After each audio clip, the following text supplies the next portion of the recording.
If Dodge wanted to, they could unleash all their power upon all these other car industries, bro. Think about this for a second. If they want to compete with the S-Class or the RS7s and RS6s and the Audis, right? The S-Class Mercedes-Benz, the BMW 7 Series, they could easily take the Viper V10, shove it under the hood of one of these, and throw an 8 HP 90 behind it. I mean, you talking about a naturally aspirated, possibly 800 horsepower V10 Chrysler 300. Man, listen, that would probably be the most bonkers thing in the world. And it got me thinking, how come we ain't got another Viper yet? I'll tell you why. Now, we can speculate, we can assume, but 9 times out of 10, it's just as simple as it not being marketable. They could bring it back as a 10-speed auto mid-engine Viper. It still wouldn't be marketable because you would take away from what makes the Viper the Viper. The whole car shaped like the head of a snake, if you've never noticed. It's quite literally an American supercar with British DNA.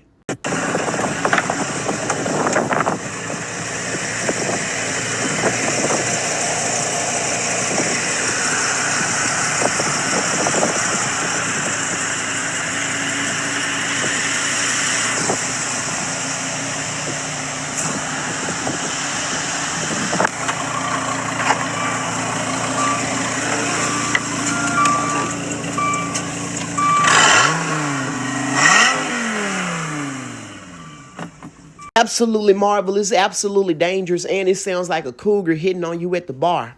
Arrgh. I like this a lot better than the new Charger. Ladies and gentlemen, I present to you one of the biggest staples of 90s JDM car culture, bro. You talking about a car so goated that Lamborghini called Nissan and said, "Hey, big dog, what up?" Hey, look, good job on the 300ZX, but look, I got a question, though. They're like, what? Can we borrow them headlights? Nigga, what? I'm not even joking, bro. They used literally the same exact headlights. Listen to me. That's like if you started a clothing line and T-Pain call you and say, "Look, I like your clothing line. I want to wear your shirts while I drift around your step auntie." This 300ZX in particular has a 3.1 stroker, Haltech, and a whole lot of other goodies. It uses a forged rod and piston block with some mild head work. It has 2.5-inch piping along with a 3-inch exhaust. These are Chinese nipple twisters. They give the air a purple nurple.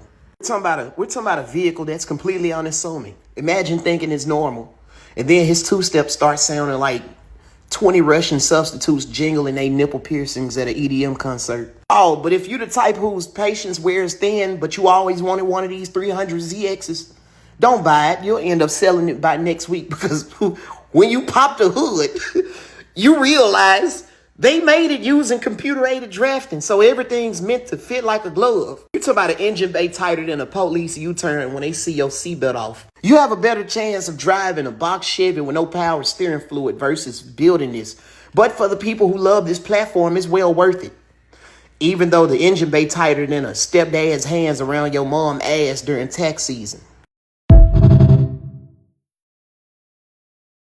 This truck nastier than that plastic on your grandma's couch. That means she used to be a squirter back in the day. That's besides the point.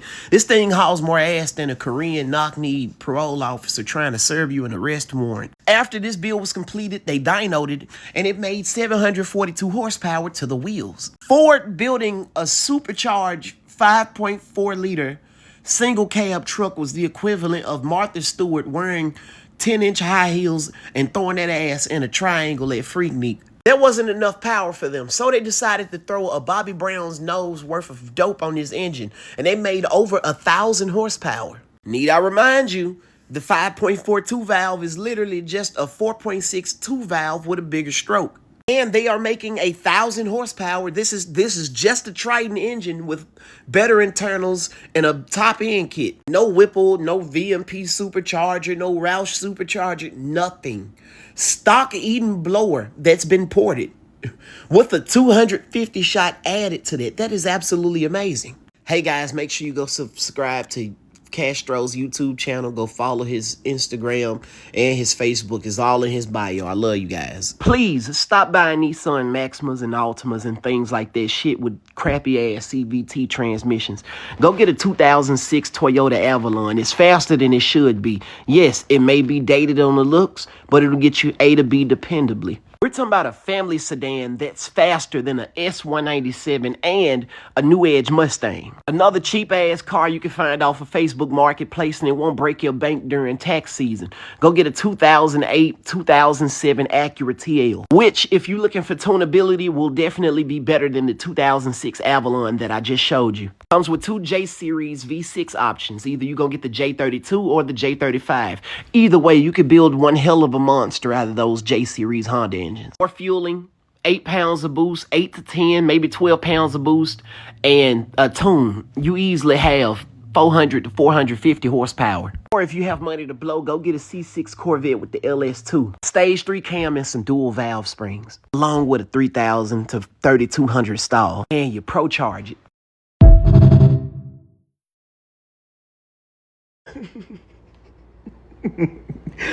A big booted Betty Crocker backing that ass up in Baghdad. That's how thick his tires are. I'm telling you, this is a 2019 Mustang GT, stock sleeves, stock block, twin precision, 67mm turbos, and it runs 7s.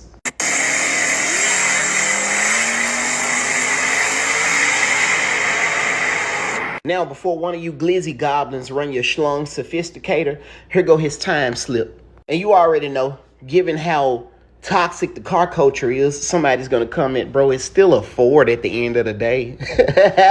And you don't really know if your kids belong to you. Your teeth are like stepped on macaroni shells. No, bro, this thing sounds like a gorilla with bronchitis having an orgasm. Twin 67mm turbos. No, bro, them ain't turbos. Those are twin Japanese hillbillies doing a stanky leg to a Soulja Boy song. This thing nastier than Darth Vader with a green bean casserole addiction. Nah, bro, this motherfucker nastier than a Pikachu sandwich. I cook Pikachu ass. I ain't gonna lie to you. I know every bite shocking. Nobody's excited about cars anymore. Not the C8, not the Dodge Charger replacement, EVBS, nothing. No, not crossovers or anything. Everything's overpriced. The ECUs are locked. And then on top of that, everything's extremely complicated to work on. In fact, it's so bad that you have a whole lot of auto mechanics at these shops actually quitting. Like the way these car companies are designing these vehicles now, it's almost like they had their eyes closed, because you got to take out the dashboard and the entire front seat assembly just to get to 2 wires. I kid you not, I don't hear anybody talking about the new S650 Mustang. I tell you why, because it's too high. It's too overpriced. Nobody wants this, because you have to go through Ford in order to do anything extra to your car.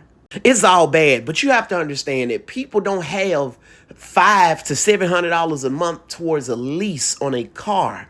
They don't have that. You got high ass rent, light bills. Some people pay child support and have a whole host of other bills that they got to pay. You ain't got time for no expensive ass vehicle that might get stolen within 24 hours of you purchasing it. At least if you go on Marketplace and buy an Infiniti G35 for about $3,500 and something happened to it, you could always replace a part on it. You could do it yourself.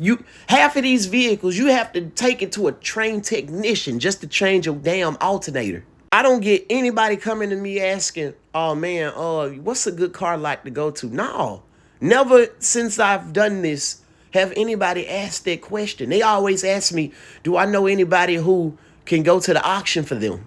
For a car to be good, it has to have these few things. It needs to be powerful. It needs to have a V8 and plenty of aftermarket support. Number 2, the ECU cannot be locked, and which is kind of strange because y'all beg these car companies to do something about the security system. And when they finally do it, now everybody's complaining, bro, like I can't do what I want to do with it. No, bro. And then on top of it, it has to be appealing to the eye and not just fast or the other one that I just named.